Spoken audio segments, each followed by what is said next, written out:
तो आज की जो वीडियो है ना, इस वीडियो में हम देखने वाले हैं जो आपका सब्जेक्ट यहाँ पे advanced biopharmaceutics and pharmacokinetics M Pharm second semester में, जो कि फार्मास्यूटिक्स स्ट्रीम से है, उसके इम्पोर्टेंट क्वेश्चन।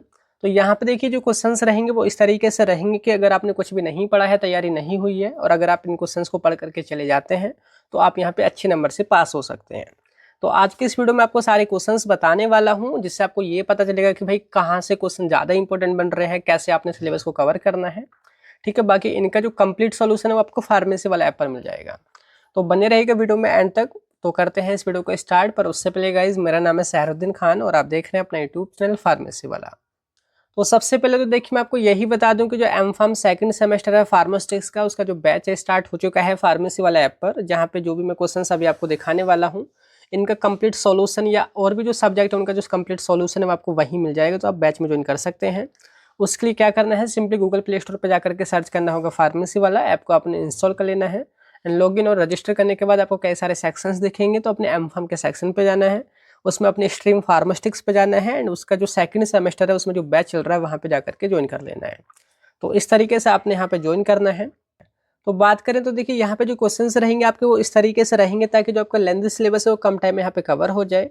यहाँ पे देखिए शॉर्ट एंड लॉन्ग दोनों टाइप के क्वेश्चंस रहेंगे जैसे कि एग्जाम में पूछे जाते हैं, एंड मोस्ट ऑफ द जो क्वेश्चंस है वो प्रीवियस ईयर क्वेश्चन बेसिस से यहाँ पे सेलेक्ट हुए हैं। टोटल जो आपके 5 यूनिट है वहाँ से 31 क्वेश्चन यहाँ पे सेलेक्ट हुए हैं। तो बारी बारी से मैं आपको यहाँ पे बताऊंगा। तो स्टार्टिंग होती है, देखिए मैं बात करूँ तो आपके सिलेबस में जो आपका सब्जेक्ट है एडवांस्ड बायोफार्मास्यूटिक्स एंड फार्माकोकाइनेटिक्स, तो इसमें देखिए यूनिट फर्स्ट का नेम है drug absorption from the GIT, gastro intestinal tract. तो यहाँ से यूनिट फर्स्ट से जो पहला क्वेश्चन बनता है वो ये है कि explain mechanism of drug absorption from GIT and right the factors affecting drug absorption. ये आपने B.Pharm के 6th सेम में पढ़ा होगा कि GIT से ड्रग कैसे एब्जॉर्ब होती है, उसके अलग अलग तरीके बताने, कौन कौन से फैक्टर्स अफेक्ट करते हैं, वो आपने 10 नंबर में कवर करना होगा। ये बहुत इंपॉर्टेंट क्वेश्चन है। ठीक है, अब इसके बाद देखिए जो नेक्स्ट क्वेश्चन है यहाँ पे वो है क्वेश्चन नंबर 2, वो है state fix law of diffusion with equation. 2 number में फिक्स का लॉ बताना है, एक इक्वेशन है उसको लिख देना है, ये आपने कवर करना होगा।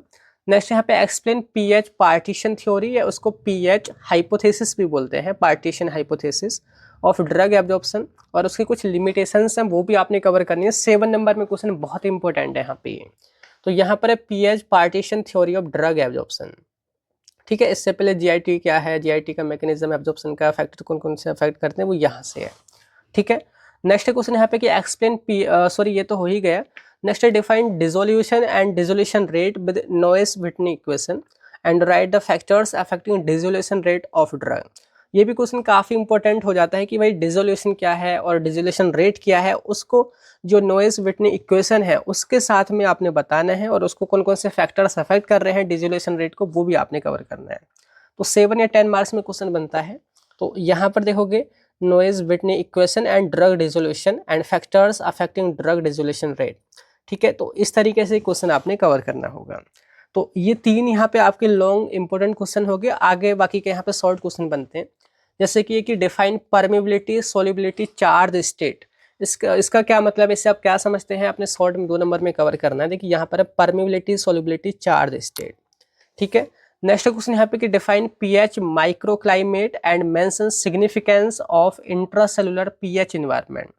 2 नंबर में आपने कवर करना है कि ये पीएच माइक्रोक्लाइमेट क्या है और जो इंट्रासेलुलर पीएच इन्वायरमेंट है उसका क्या सिग्निफिकेंस होता है, ये आपने कवर करना है।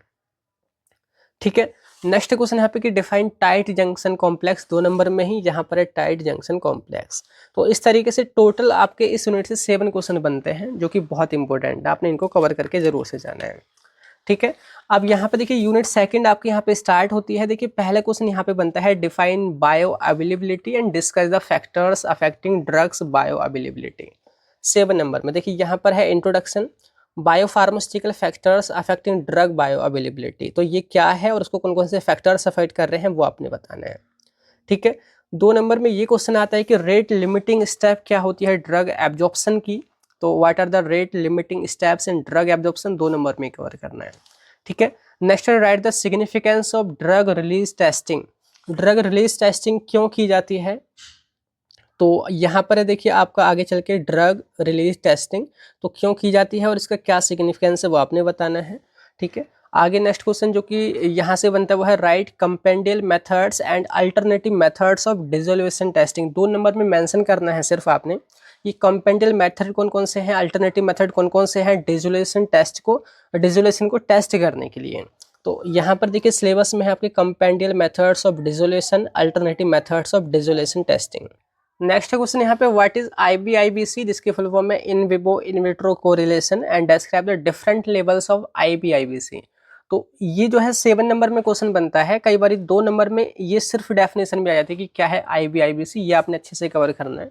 तो यहाँ पर है in vitro in vivo correlation, ठीक है। नेक्स्ट क्वेश्चन यहाँ पे define the term drug product stability, ये क्या है 2 नंबर में कवर करना है। यहाँ पे देखिए ड्रग प्रोडक्ट स्टेबिलिटी, तो ये क्वेश्चन बने हैं सारे यूनिट सेकंड से। अब यूनिट थर्ड यहाँ पे स्टार्ट होती है फार्माकोकाइनेटिक्स, जहाँ पे डिफरेंट मॉडल्स की बात करेंगे जो आपके होते हैं 1 कंपार्टमेंट मॉडल, 2 कंपार्टमेंट मॉडल। तो यहाँ पे देखिए जो पहला क्वेश्चन आपका बनता है वो यही है कि define and classify pharmacokinetic compartment models, जो कि 2 नंबर में क्वेश्चन आ जाता है कि ये क्या होते हैं, कितने टाइप के होते हैं, जस्ट क्लासीफाई करना है। तो यहाँ पर है फार्माकोकाइनेटिक मॉडल्स और उनको क्लासीफाई करिए, ठीक है। Next question right the significance of compartment modelling, 2 number में कवर करना है कंपार्टमेंट मॉडलिंग, यानी कि अपनी बॉडी को क्यों हम डिवाइड करते हैं उसका सिग्निफिकेंस बताइए। नेक्स्ट है कि explain the pharmacokinetic parameters of 1 compartment open model for IB bolus administration of drug, ये क्वेश्चन 7 या 10 नंबर में आता है कि यहाँ पे अगर मैं बात करूँ 1 कंपार्टमेंट मॉडल में IB बोलस के लिए जो भी पैरामीटर्स होते हैं वो आपने यहाँ पे एक तरीके से फाइंड आउट करने होंगे। तो ये जो है 7 या 10 मार्क्स में क्वेश्चन बनता है, ठीक है। नेक्स्ट यहाँ पे define non linear pharmacokinetic and mention cause of non linearity, जो कि 2 नंबर में क्वेश्चन बनता है। तो यहाँ पर आप देखोगे नॉन लीनियर फार्माकोकाइनेटिक्स क्या होते हैं और इसके क्या कॉजेज है, कॉजेज ऑफ नॉन लीनियरिटी वो भी बताने हैं। नेक्स्ट क्वेश्चन आपके यहाँ पे derive Michaelis mention equation and so the estimation of Km and Vmax, जो कि 10 नंबर में क्वेश्चन आता है, बहुत इंपॉर्टेंट है। आपने बी फार्म के 6th सेम में भी इसको पढ़ा होगा। तो यहाँ पे है माइकलिस मेंशन इक्वेशन क्या है and estimation of Kmax, actually में Kmax नहीं है, यहाँ पे Km है, Km एंड Vmax, ये टाइपिंग मिस्टेक हो सकती है, ठीक है। बुक्स में भी Km है यहाँ पे। तो ये आपने 10 नंबर में कवर करना है, बहुत इंपॉर्टेंट है, ठीक है। इसके बाद देखिए यहाँ पे जो नेक्स्ट क्वेश्चन अगर मैं बात करूँ तो वो है define the volume of distribution, जिसको शॉर्ट में VD बोलते हैं, उसका सिग्निफिकेंस भी बताइए, 2 नंबर में कवर करना है। नेक्स्ट है what do you mean by cytochrome P450 based drug interaction, तो क्या होता है ये साइटोक्रोम P450 जो एंजाइम है उससे जो ड्रग इंटरेक्ट करती है, कॉम्प्लेक्स बनाती है, वो शॉर्ट में आपने बताना है, ठीक है। तो सिलेबस में भी यहाँ पर है cytochrome P450 based drug interaction. तो ये यूनिट 3 के सारे क्वेश्चन हो गए। अब इसके बाद देखिए जो यूनिट 4 है यहाँ पे वो है ड्रग प्रोडक्ट परफॉर्मेंस, जहाँ पे आप bio availability and bio equivalence study करोगे। तो यहाँ पर देखिए unit 4 compare relative and absolute bio availability, पहले यही शॉर्ट में आता है। तो यहाँ पर देखिए relative and absolute bio availability, उनमें उनको कंपेयर करना है आपने। फिर है कि describe the different methods for assessment of bio availability, आप बायो अवेलेबिलिटी को किन किन तरीकों से पता कर सकते हैं, असेस कर सकते हैं, वो 7 नंबर में कवर करना है। तो यहाँ पर आपके दे रखे हैं methods for assessing bio availability, ठीक है।